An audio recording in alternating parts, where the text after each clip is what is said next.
हाल ही में राजनीतिक पार्टी बने जनसुराज के प्रदेश अध्यक्ष मनोज भारती कार्यकर्ताओं से मिलने बेगूसराय पहुंचे। उनके साथ जनसुराज के युवा नेता आईपीएस आनंद मिश्र, पूर्व एमएलसी रामबली सिंह चंद्रवंशी भी बेगूसराय पहुंचे। जनसुराज पार्टी के सैकड़ों कार्यकर्ताओं ने सिमरिया प्रवेश करने पर प्रदेश अध्यक्ष का स्वागत किया। बाद में प्रदेश अध्यक्ष ने 0 माइल स्थित दिनकर गोलंबर पर राष्ट्र कवि रामधारी सिंह दिनकर की प्रतिमा पर माल्यार्पण किया। इसके पश्चात सभी नेता जनसुराज पार्टी के दिवंगत नेता शिवचंद्र महतो के गांव जाकर उनके परिजनों से मिलकर सांत्वना दी और घटना की पूरी जानकारी ली। अध्यक्ष मनोज भारती ने परिजनों को आवश्यक सहयोग और कार्रवाई का आश्वासन दिया। बाद में सुभाष चौक स्थित जनसुराज कार्यालय पर कार्यकर्ताओं से उन्होंने एक बैठक की। जिला कार्यवाहक समिति की बैठक में पार्टी के आगामी कार्यक्रमों और रणनीतियों पर चर्चा की गई। उन्होंने बताया कि पार्टी बेगूसराय जिले में सक्रिय रूप से काम करने और जनसुराज पार्टी को एक मजबूत संगठन बनाने के लिए प्रतिबद्ध है। पार्टी बेगूसराय जिले में शिक्षा, स्वास्थ्य और रोजगार के क्षेत्र में सुधार करने के लिए काम करेगी। कार्यक्रम में जनसुराज पार्टी के जिलाध्यक्ष विजय कुमार सिंह ने कहा कि पार्टी बेगूसराय जिले में एक मजबूत आधार बनाने के लिए काम कर रही है और लोगों की समस्याओं का समाधान करने के लिए प्रतिबद्ध है। बैठक में जनसुराज के नेता आरएन सिंह, प्रदेश कार्यकारिणी सदस्य अजीत गौतम, विंग कमांडर रंजीत कुमार, सुरेंद्र सहनी, रामानंद पासवान, गालिब शाहनी, मटिहानी विधानसभा के नेता डॉक्टर रंजन कुमार चौधरी, प्रखंड संयोजक अम्बरीश कुमार, दिनकर भारद्वाज, रूपम कुमारी, सुभद्रा सहनी, बिंदु कुमारी, निशा कुमारी, डॉक्टर रजनीश कुमार एडवोकेट, राजीव कुमार पासवान, उप प्रमुख सुधांशु सिंह, संतोष महतो, डॉक्टर अशोक कुमार पासवान, सरवर अली, टिंकू राय, रामचंद्र पासवान आदि उपस्थित थे।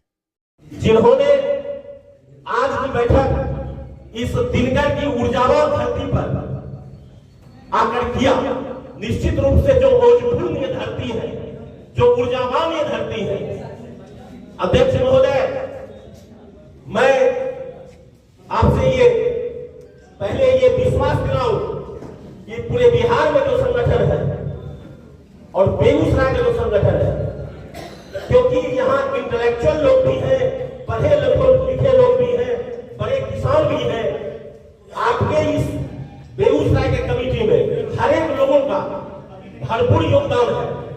मेरा आपसे आग्रह होगा कि आप की कृपा दृष्टि हमारे इस संगठन पर हो और आपके जो दिशा निर्देश हो, उस दिशा निर्देश को लेकर आने वाले दिनों में हम बेगूसराय की जनता को एक बदलाव दे सके। जो कार्यक्रम है उसमें क्या निकल कर आए, किस तरीके से आपकी तैयारी आने वाले चुनाव? ये अध्यक्ष होने के नाते ये मेरी पहली विजिट है और यहाँ पर बेगूसराय में हमारे जो जितने भी कार्यकर्ता हैं उनको जनसुराज का संदेश पहुँचाना, आगे की कार्रवाई के बारे में बात करना और कैसे हम अपना संदेश जनता तक और इफेक्टिवली और जल्दी पहुँचा सकें, इसकी योजना बनाना, यही हमारा यहाँ आने का उद्देश्य है। तो यहाँ पर क्या और सदस्य बढ़ाने का, इस तरीका का भी कोई प्रोग्राम है? क्या बढ़ाने का? सदस्यता और बढ़ाना और लोग ऑफ कोर्स हर जगह हम चाहते हैं कि हमारे संदेश को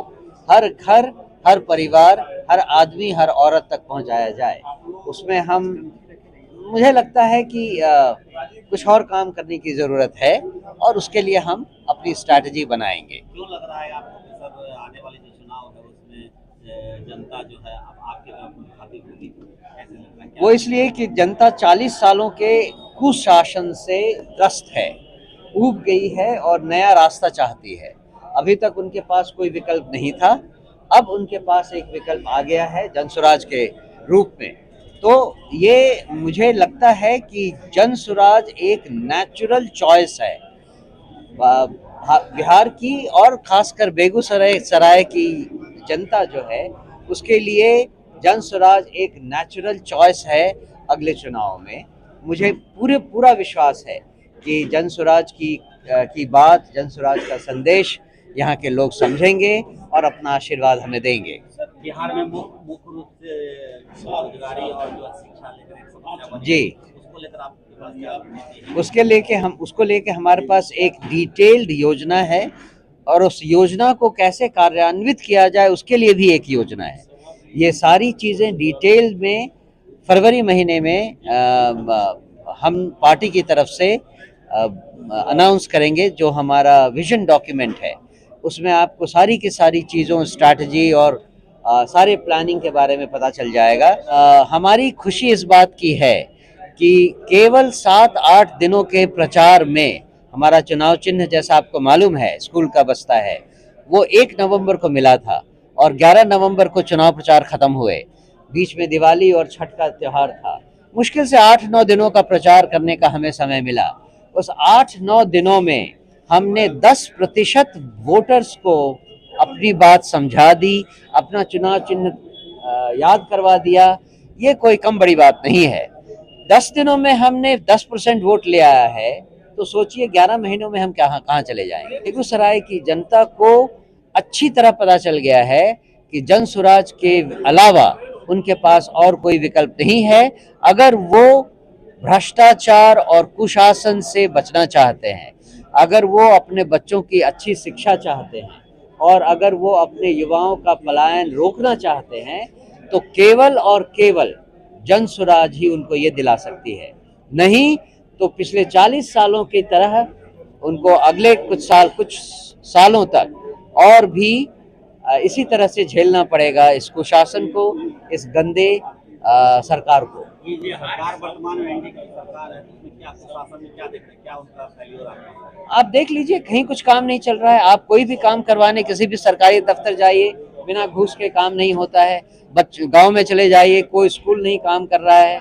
बच्चे इधर उधर दौड़ रहे हैं बिना किसी पढ़ाई लिखाई के। युवा जो हैं वो सारे के सारे गांव खाली हो गए हैं। जो युवा बेटे हैं, पति हैं, वो सब बाहर चले जाते हैं 10,000 12,000 की नौकरी करने के लिए। बेंगलोर और हरियाणा और पता नहीं कहाँ कहाँ जाकर वो ठेला लगाकर अपना गुजर बसर करते हैं। आखिर ऐसा क्यों है? ये तो बिहार में भी तो ये हो सकता था। ये सरकार की फेलियर नहीं तो और क्या है। और जहाँ थी बिहार विकास के स्तर पर जहाँ पहले था 40 साल पहले, वो आज भी है, पिछले 5 साल पहले भी वही था। तो जो कल कारखाने गुजरात और हरियाणा में लग रहे हैं, उनमें से 1% भी क्यों नहीं बिहार में लग रहा है? ये तो आप डबल इंजन की सरकार से पूछ ही सकते हैं ना।